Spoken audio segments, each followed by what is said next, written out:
Watch 2024ல தமிழ்ல யூடியூப்ல வெளிவந்த ஒரு suspense crime thriller movie. Vijay Asokan இந்த படத்துல டேரக்ட் பண்ணிருக்காங்க. கியூரிஸ் எஸ்குமார் மோதிஸ் மற்றும் அந்த படத்தை நடிச்சிருக்காங்க. இந்த படத்துடைய கதையை பார்த்துடலாம். படத்துடைய ஹீரோ ஒரு யூடியூபர். இவர் எதையாவது ஒன்று பார்த்தா அதை அப்படியே மைண்டில் ஃபிக்ஸ் பண்ணி அதை அப்படியே வரைஞ்சி ஒரு ஸ்டோரி எழுத ஆரம்பிச்சிடுவார். ஒரு கிரைம் ஸ்டோரி எழுத ஆரம்பிச்சிடுவார். இப்படி ஒரு லைஃப் அப்படியே ஜாலியாக போயிட்டு இருக்கும். இவர் ஒரு நாள் ஜாலியாக காரில் ஹைவேஸில் ட்ரிப் போயிட்டு இருப்பார். உடனே ஒரு ஜேர்னலிஸ்ட் இவர்கிட்ட லிஃப்ட் கேட்பார். லிஃப்ட் கேட்ட உடனே அவர் மறந்துட்டு ஒரு ஃபைலை அவர் காரில் விட்டுட்டு போயிடுவார். இப்போ அந்த ஃபைலில் முக்கியமான டீட்டெயிலாக இருக்கும்.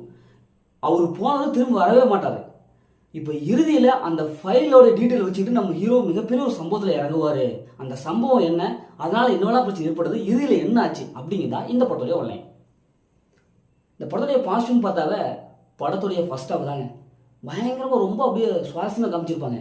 ஃபர்ஸ்ட் ஹாஃபில் அந்த ஹீரோக்கு இப்படி ஒரு பவர் இருக்குது அப்படிங்கிறத சூப்பராக காமிச்சிருப்பாங்க. ஃபர்ஸ்ட் ஹாஃப் ஸ்க்ரீனில் பார்க்கும்போது எப்பா இது பெரிய படமாக வரும் போலையே அப்படிங்கிறது இருக்குது. அது ஃபர்ஸ்ட் சீன்ஸ்லாம் பயங்கரமாக கிளைமேக்ஸ் மாதிரி கொண்டு வந்துருப்பாங்க. அப்படியே ஹீரோ தலையில் அப்படியே தொங்க விட்டு நான் முடிச்சிடறா அப்படின்ட்டு பயங்கரமாக பில்டப் பண்ணி வச்சுருப்பாங்க. படத்துடைய ஹீரோ சூப்பராக ஆக்டிங் பண்ணியிருக்காரு. ஃபர்ஸ்ட் ஹாஃப்லேருந்து கடைசி வரைக்கும் அவரோட ஆக்டிங் பர்ஃபார்மன்ஸ் செம்மையாக இருக்குது. படத்தில் நடிச்ச எல்லாரும் வந்து செம்மையாக பர்ஃபார்ம் பண்ணியிருக்காங்க. படத்தோட பிஜிஎம் மியூசிக் படத்துக்கு என்ன தேவையோ அதை கொடுத்துருக்காங்க. அதே மாதிரி சினிமோட்டோகிராஃபி ஓரளவுக்கு நல்லா இருக்கு. இது ஒரு லோ பட்ஜெட் படம் தான், இருந்தாலும் ஓரளவுக்கு அப்படியே மேக்கிங்கில் அப்படியே அதை வந்து சரி பண்ணியிருக்காங்க. இந்த படத்துடைய மைனஸ்ன்னு பார்த்தாவே ஸ்டோரி இருந்தாங்க. ஏன்னா இது மாதிரி ஏகப்பட்ட பல நூறு படங்கள் நம்ம பார்த்துட்டோம். செகண்ட் ஹாஃப் ஸ்க்ரீன் பிளே இன்னும் கொஞ்சம் மெனக்கிட்டு இருக்கலாம். ஏன்னா எடுத்த அதே சீன்ஸ் நிறைய வருது. பொதுவாக இந்த மாதிரி படம்னாவே இப்படி தான் போகும் அப்படிங்கிற மாதிரி டெம்ப்ளேட் தான் இவங்க கொண்டு வந்திருக்காங்க.